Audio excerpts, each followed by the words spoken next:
Hey there everybody, Eric from Outer Limitless coming at you today with another video. Now today's video, very cool for a number of reasons. First and foremost, well, I'm here to talk to you about this knife. In my hands here, this is the White River Knife and Tool Utility Hunter. A fantastic, just slim profile, lightweight, but capable utility hunting knife. Now again, this is manufactured by White River Knife and Tool, whose products I've come to greatly enjoy. I've used a number of their products in the field and tested them on my channel. I've covered White River Knife and Tool at the different trade shows, so like SHOT Show and Blade Show, but here today, it's really about this utility hunter. Now, although this is manufactured by White River Knife and Tool, it's designed by Jason Fry.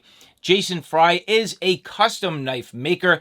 He's a knife designer. He has a number of different things going. And in today's video, I had the opportunity to sit down with him, talk to him not only about this White River Knife and Tool Utility Hunter, the design, the thought process behind it, but a lot of other really incredible things he has going on. And so what we're going to do when we come back, we're going to meet with Jason Fry, the designer of the White River Knife and Tool Utility Hunter. But with that said, I have a whole bunch to do and a whole bunch to share with you. And if you're interested in seeing a little bit more about what I'm about to get into, do me a favor, stay tuned.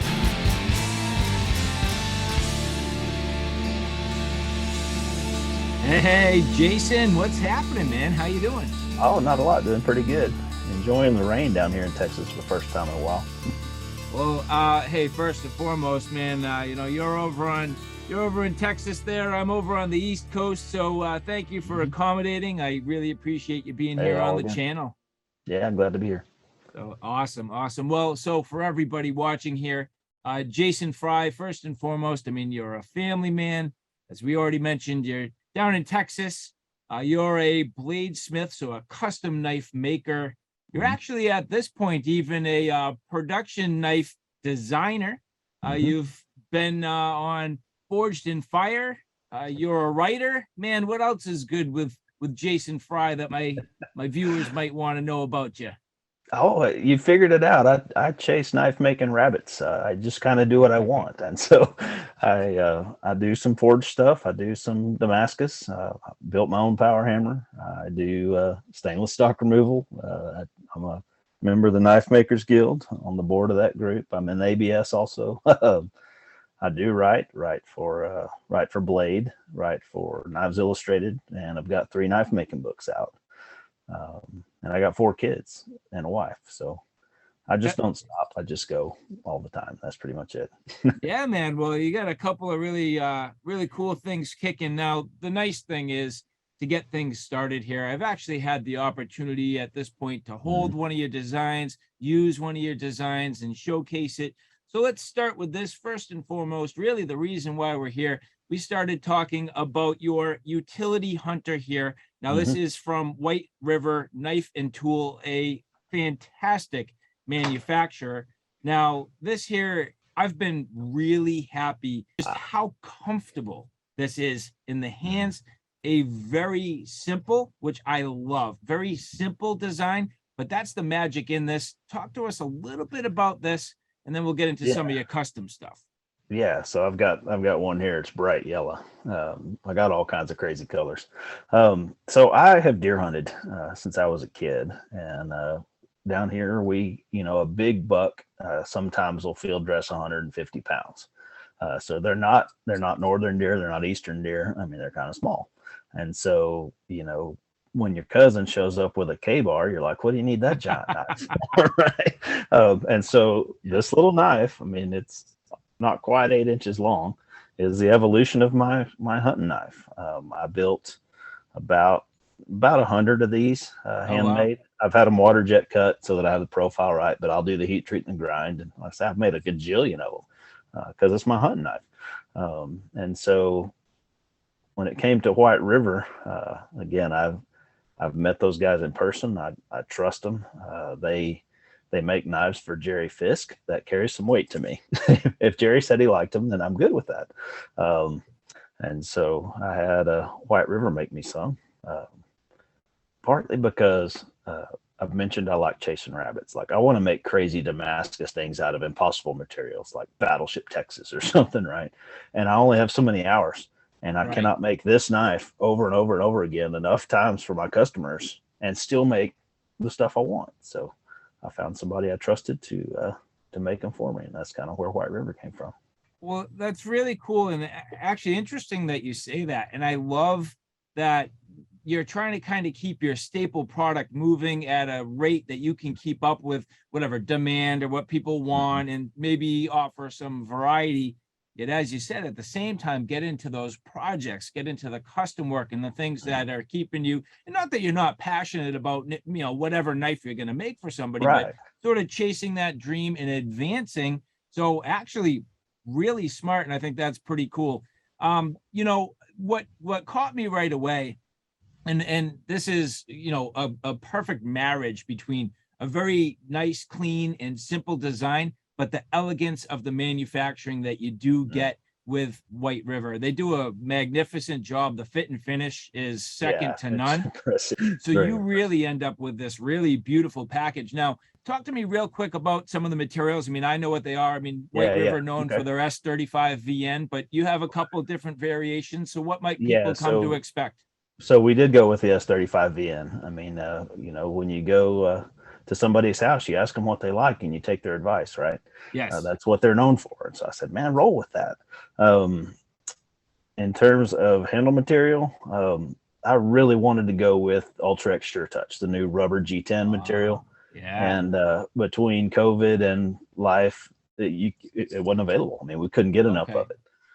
I got enough for about 40 knives out of 120.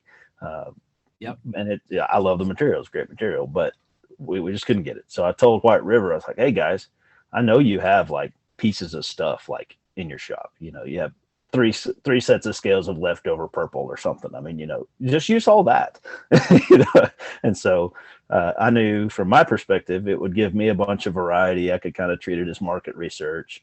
I could Yep. kind of throw them a bone and let them use their scraps that they can make better margin on. I mean, it worked all around. And so I had about 14 or 15 different colors. Oh, Uh, wow. I mean, Nice. all kinds. It was just literally whatever they had in the shop. So, No, it's really cool. So here, I mean, mine is it's kind of like a burlap micarta. hmm hmm It's got a little bit coarse on the micarta, but at the same time, they do a wonderful job with the fit and finish and everything just being hmm nice and sanded and smooth, really flush to the tang. And I didn't realize at first, but looking a little closer, it's got this almost purpley or maroon yeah, that liner one's on got the marine inside. liner. It's beautiful. This knife is great. And then you combine that with that just gorgeous tumbled finish that they do. Yeah, It's a little and their bit grinds mirrored are so underneath, clean. but Oh my oh gosh, their grinds are clean. yeah. yeah, yeah, exactly. So and the interesting thing too that you went a little bit of a different route with the sheath, and I kind of want to cover that because it's Mm, equally special. One thing that I've always said about the White River manufacturing, their sheaths and their kydex work is again second to none. But in this particular case, you don't happen to have the White River kydex. You went with something just a little different, and I think you made a nice right. choice. So again, in Texas, it doesn't rain. I mean, we don't need like waterproof, bulletproof. There's not that many bushes except on the east side, and so lock it down, tactical, tight, kitexy is just not what Texans want to buy, right? And so I got leather sheaths made by Smith and Son out of Louisiana. They do excellent work. I was super impressed to the point I bought some extras to put my other stuff in some. Yeah. Um, now, that's the good part. The bad part is Smith and Son, just like the rest of us, is busier than they can handle, and so they have asked to not keep making stuff for other people. Oh Uh, no. so yeah, so I had this really cool idea, and it's gone. But like you say, White River has a good reputation for their kydex, and we're They going to go do. with that for the next run. So uh, Nice.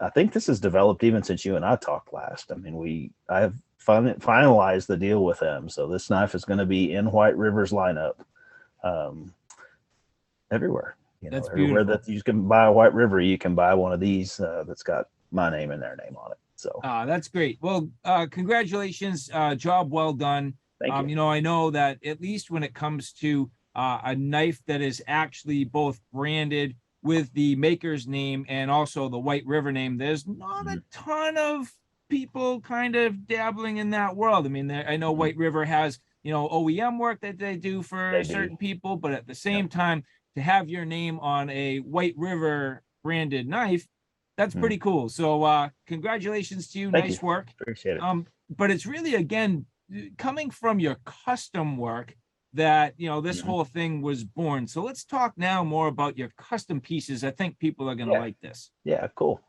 Like I said, I kind of have this, I really do just make what I want. I mean, I do paperwork and Zoom meetings for my day job. And so there's no like physical product to that. Right. And so I, you know, getting out in the shop and making something for real, you know, is kind of my therapy. I got a few sitting around, of course. This one is obviously a big chef knife, right? It's 3/32 AEBL, full flat grind, some dovetailed stainless bolsters, you know, tapered tang. So kind of full on guild level stuff, you know, pretty and shiny and tight, you know. Yep. But then I also do like this one here. So this one is my Damascus and giraffe bone. Oh, wow. At fancy engraving, right? In a Persian card style. So the long skinny blade, the fat round heavy handle with all the engraving, and the tip and throat sheath that's engraved as well. Oh, wow. So this knife actually won the Best Collaboration Award in the Knife Makers Guild at Blade Show. Alice Carter did the drawing and I made the knife, right? Oh, wow. So again, almost the opposite of stainless stock removal, right? Yeah, no, that's really neat. So when you said Blade Show, and it's funny that you say Blade Show and bring that up, you know, what are you talking about? You know, we're here in 2022. I mean, was it at Blade 2022? that was Blade 2022 in Atlanta. Yes, sir. Oh, wow. Yeah, congratulations, man. That's awesome. And if anybody's seen it, I mean, there's a lot of entries. Well, so there's two sets of awards there legitimately. Okay. So there's the Knife Makers Guild awards that are chosen from among the Knife Makers Guild members. That's the one I won fair and square. This is not the Blade Show awards. Gotcha. Yeah. From the whole entire field. Now, still intimidating as heck because I make this stuff in my backyard, right? And I think like Buster Warinsky and his wife, Julie, probably won that Best Collaboration Award in the Guild. Like Steve Johnson and Barry Hands probably won that award. And now my name's on that list. That's crazy. Yeah. You know, it's not the huge Blade Show award, but it's the award from the Knife Makers Guild with all the history. So, oh man, fantastic. Pretty cool deal. That's cool. So do you go to Blade every year? Have you been, you know, since? I've been 2 years now. Yeah. And then I've been to the ICCE show that's become Blade Texas. Yep. I've been there for 4 years, maybe 5. A while. Nice. As a mostly one-off guy, I mean it's a pretty big challenge to do a show of that magnitude because I have to stop selling stuff for 3 months probably and work extra hard. I mean it's a hard work. Well, you know, the good thing will be now you'll have blades at a booth, right? Exactly. And I sold 2 or 3 of those off of my table at Blade. White River sold one. I mean, that's lunch money right there. It's good. Yeah. Good. So what else you got? You got anything else sitting there beside you? Oh yeah. So this one here is just a traditional ABS style small Bowie knife that ringed Gidgee Australian, nice thin distal taper, because this is actually forged out of a 2-inch ball bearing. Oh wow. Okay, so ran this through my power hammer and made it into a thin bar and distal tapered there. Now, what is that? Like rat tang, 3/4 tang? Yeah, so it's got a little tang goes down through the middle of it, and then I put a Corby bolt inset in the back. Oh, cool. That way it's mechanically fastened, but you don't have to deal with a pin, and people look at it and it's all clean and tight and smooth. Oh, that's incredible. Really, it's just fastened back there. So nice. Yeah. So 2 things. I mean, one is I found your work actually because of White River. Mm-hmm. And then you get a little bit further and you're like, oh, wait a minute. I've seen you before. And it sort of came back. Forged in Fire. Yeah, Now, they let me play a knife maker on TV one time. that's awesome. I mean, I am a big fan, a huge Forged in Fire fan. Yeah, Been yeah. watching it for years. So you were on season 5, episode 26, if I'm not That's mistaken. right. That's exactly right. That's got to be something that everybody remembers, like what episode they were on, right? Yeah, you remember your own anyway, very, very well, because that's the first question everybody asked. Yeah. So. Now, I also go to the shows quite often, and the one guy that like I keep seeing is Spicy Mike. Yeah, Like, you can't miss that guy. And right. in retrospect, I went back. I was like, "Oh my God, you went up against Spicy I was Mike." up against Spicy Mike. Yeah, he beat me fair and square. So yeah, Mike and I saw him at Blade Show this year. It's the first time we've seen each other in person since the show. We still talk. I mean, every cohort that goes through that show becomes friends. And You so, have to, right? throughout the industry, those 4 guys are in little clusters all over the world. Yeah. It's an elite group, obviously it's growing, but it's an elite group of guys that are, getting incredible notoriety, doing some incredibly talented work, and just really influencing this industry in a phenomenal way. And you're starting to see how everybody's finding their own little niche and their own little direction in the world. And it's, picking up off of the things that you've already done, but now that you have a little bit of notoriety and kind of have some momentum, it's what can you do with that and harness it and sort of take it to the next level. So yeah, exactly. We were sitting around afterwards talking to Will, and he's like, guys, $10,000 isn't going to change your life. He's like, the government will take half of it and you'll get about $6,000. And if $6,000 changes your life, man, well, good for you, I guess. But it's the rest of it, right? It's all the other you can things, parlay that 15 minutes into some pretty good stuff, and I've worked hard to do that. It does not come knocking. Yeah. It does not come knocking just because you're on the show. But so you made a really challenging weapon. Now, this is something that most people probably can't even say this name, but it's the Keylong G. Yeah, so the loser gets their thing back, right? So now you know how it went. So this is a thing called a Keylong G. It's a Chinese halberd. It's a giant 6-foot long spear with a crescent blade on one side and a curvy thing on the top. The curves actually are not historical. That's television. They ask for them, but the original G's in China were just a leaf-shaped blade. But the standoff and the combo shaft, that's historical. So yeah, a big old thing called a Keylong G. There's no way. Oh, maybe if you look right there by my head, you can see how it's crooked right there. That is a negative $10,000 bend right there. Yeah. So Mike would tell you, his was ugly and gross and heavy, and mine is slim and pretty. And he won fair and square because mine bent and his didn't. And we would both agree with that, Let me ask you this, because, you go into these challenges and you're not necessarily expecting what they're going to throw at you. Was that the largest blade that you had made at that time? I mean, and what was the challenge about it, and why did it, in your opinion, end up with a bend? Yeah.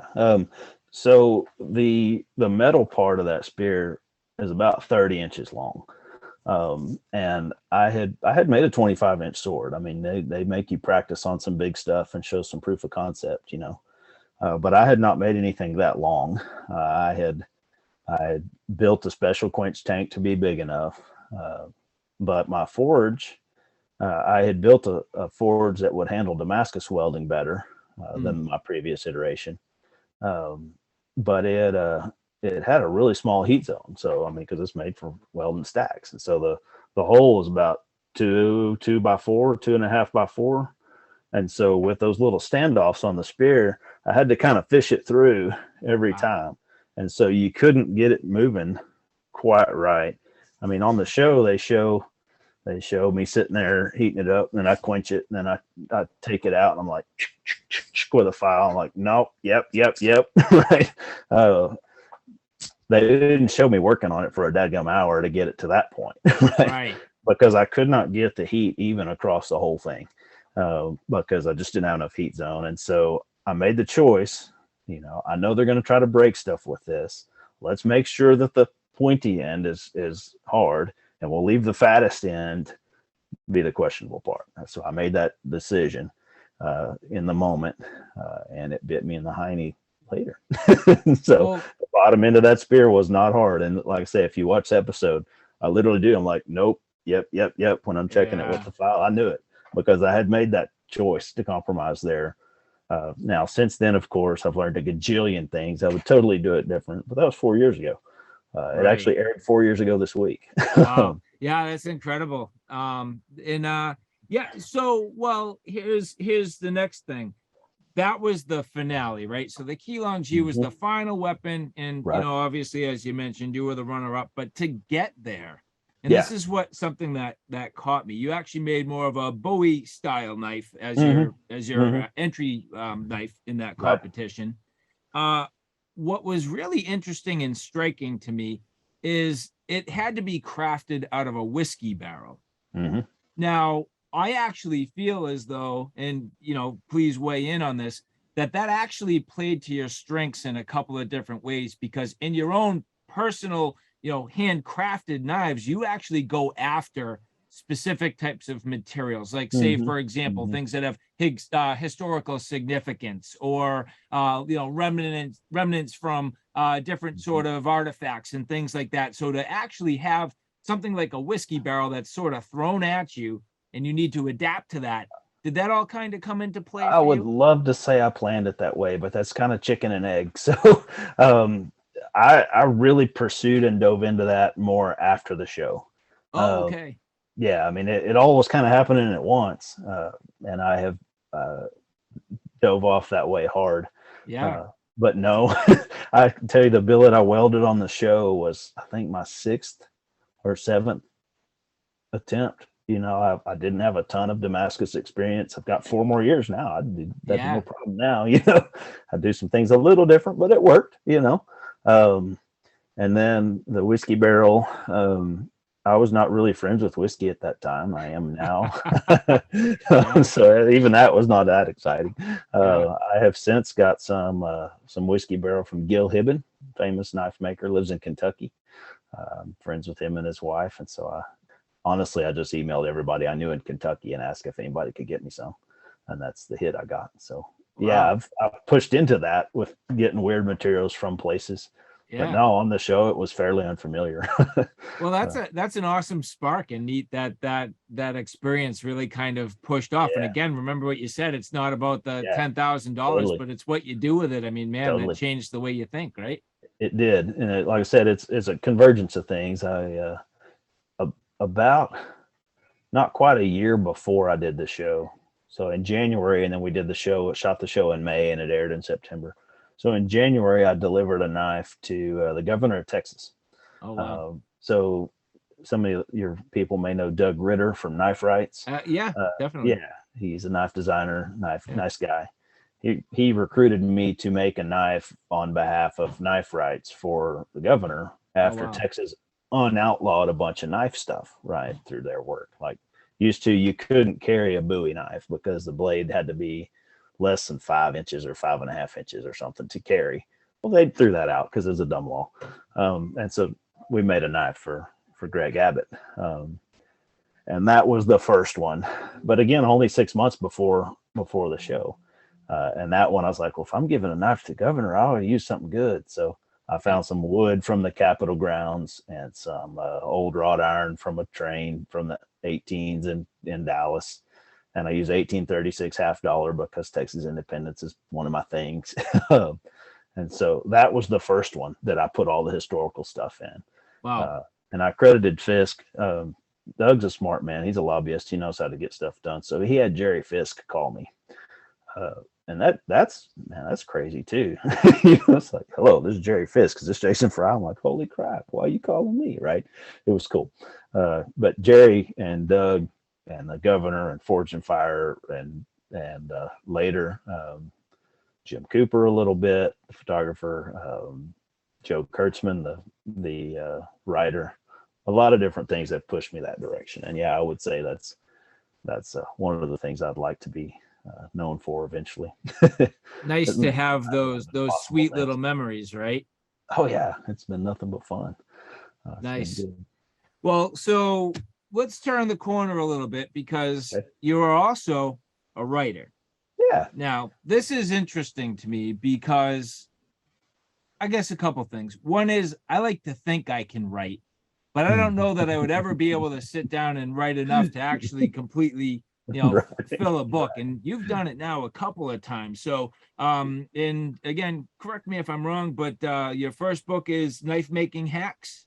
So I really wanted to have written a book, which, if you know words, is very different than wanting to write one. I wanted to have written one, right? And so I put together this book called Next Level Knife Making.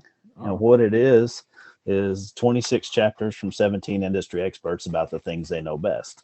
So I hustled some other people to write chapters, and I just put it all together and edited, because that's what I do in my day job. Uh-huh. And that way I have written a book, I've got a book, but I didn't have to write it all. It was great. And that one is still on Amazon. We used a small independent publisher. And that's the only place you can get it. I can't even get it anymore. I sold through a few here, but it's still on Amazon, still available there. I could name drop. There's lots of guys you would know that wrote chapters for me. I didn't call random strangers. I called the best. Nice. So that parlayed into, like you say, that mentioned the book Knife Making Hacks. You see on the top there, the folks at Blade Magazine picked this project up. Yeah. Some of your people may know Shanna Kemp. She is the proprietress of Jant's Knife Making Supply. So one of the major knife supply places.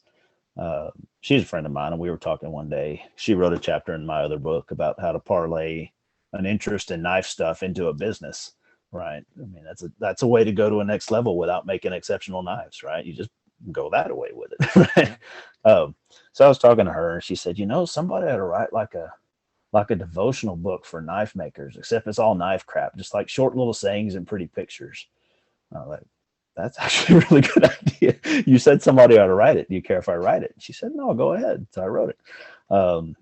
And so if you can't tell already in the first 30 minutes, I mean, I kind of have not bad ADHD. I'm pretty dang functional, but that whole whoa thing is pretty real. And so that book I wrote about 10 or 12 at a time over about 3 weeks. I just literally put a notepad on my desk at work, and whenever some little knife making squirrel ran through, I wrote down some bullet points, and then I'd come home at night and write them out in regular English. Nice. And I turned that sucker in about 3 weeks. Oh, wow.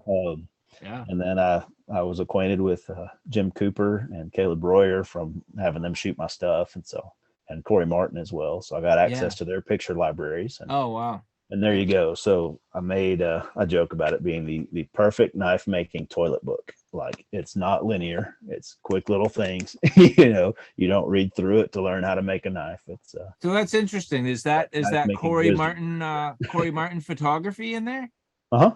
Yeah. Oh, okay. Because I met those guys. I met Martin. So Corey's the son, isn't it? Yeah, he's the younger one, and he does professional knife photography. He's not quite up at Jim Cooper's level, but he takes a darn good picture, and he's quite a bit more affordable, honestly, than some of the names you would recognize. So I've used him before, and I think I put 7 or 8 of his in there, and 8 or 10 or 12, 15 of Royers, and the rest are Cooper. Nice. Really cool. It's neat seeing how these people are all kind of connected. When you said Martin, because I know the father has really like extremely detailed and ornate folding knives, and even some and Corey can do those blades, too. But yeah. So something I'll tell about this book that nobody knows except just a few guys. There's all kinds of Easter eggs in here. So, and unless like 3 layers deep, nobody gets it except me, but it's fun to share. So, wear your eyeglasses because you only got one set of eyes. Don't be stupid in the shop. Eye protection. Okay, it's a decent tip, right? The picture next to that is I probably can't find it on demand. But the picture next to that is a set of knives from my friend James Hughes, who only has one eye. Oh, geez. You know, for example. So I talk about a joke about you know, knives being old, right? How long have knives been around? It's like, ooh, sharp rock cut meat, ho ho, you know, like knives are old. And so below that, those knives are made with a technique called napping, right? With a K. And so whose picture is next to that quote? Mark Knapp. Okay. Yeah. You know, there's one in there about don't cut off your fingers because you only got 10. And next to that is a picture of Rob Singleton's Journeyman Smith set. He was on Forge and Fire with me. How many fingers does Rob have? 9.5. Yeah. You know? So there's like half a dozen of those just buried in there. Nobody will ever know, but I had fun writing it. Yeah, no, I mean that keeps it exciting for you and gives you that you know, drive, and you know, it's fun to look back in that, and it's actually it's clever, and it's a masterpiece when it's done. And so the newest one though, you have the 2022 book, right? Yeah, so this book, Blade's Guide to Buying Knives, just came out at Blade Show this year. I literally saw my first one at Blade Show. Walked into the gallery and like, hey, there's my book. Oh, that's awesome. So the Caribou Publishing is Blade Magazine's book division. It's all owned by the same people that own Blade Show. And so Jim, my publisher there, he came to me actually at Blade 21 and said, hey, we need another book. I'm like, well, I don't know what kind of book you want. You know, he said, we need a book about like buying knives. Like, man, I make knives. I don't know. You know, but we made a deal. And so I wrote a bunch of stuff I knew about, and I researched the rest. Right? Can I give a spoiler alert? Yeah. You just said right in the front, buy them all. Yeah, buy them all, everyone, everyone.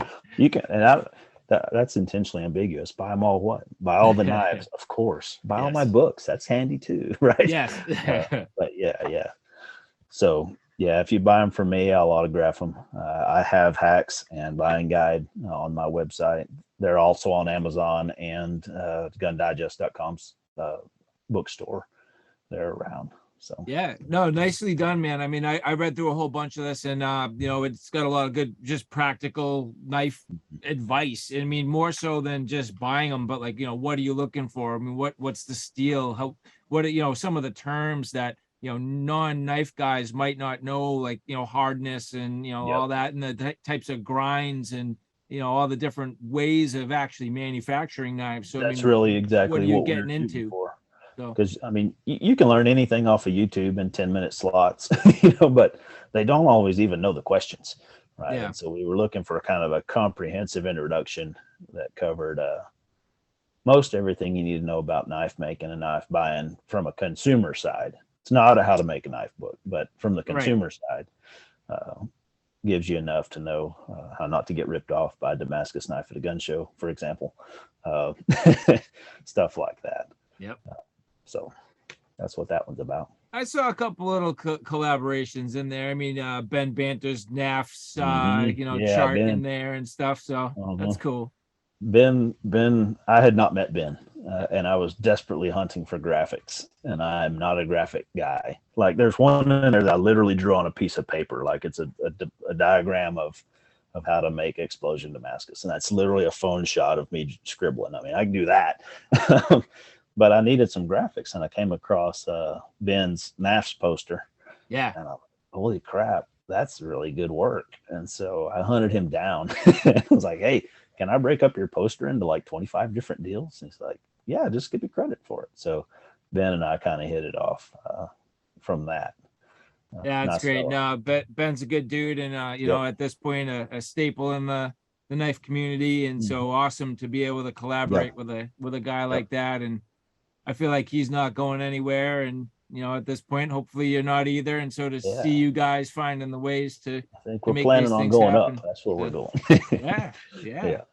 So no, fantastic. Well, you know, Jason, man, I really appreciate it. You know, your work is beautiful. Like I said, I've really greatly been enjoying this Utility Hunter. So thank you very much for sending it over to me. And you know, it's a beautiful little design, and I'm really excited to hear that things are going well with White River. So that's Yeah, wonderful. I checked in this morning with them to see what our timeline was going to be so that I could give you accurate information. So it looks like the White River version of that knife is going to come out mid-November-ish. Oh, great. I would love them to be ready in the first week of October to kind of get a hunting season push, but that's American manufacturing right now. That is not saying anything about White River. Everything in the world is backed up, and they're working as fast as they can, and they don't cut corners. So mid-November it is. So we will have those available as soon as we can. That's good news. So do me a favor, let everybody know where they can find more information on you. All right. I have this really confusing website name. It's called frycustomknives.com. Okay. Jason Fry, but frycustomknives.com. Guess what my Instagram is? Fry Custom Knives. Guess what about my YouTube? Fry Custom Knives. Right. Again, I've tried to be consistent across the board with branding that makes sense. That's why they let me write, because I kind of cut to the chase and try to make sense. So, there you go.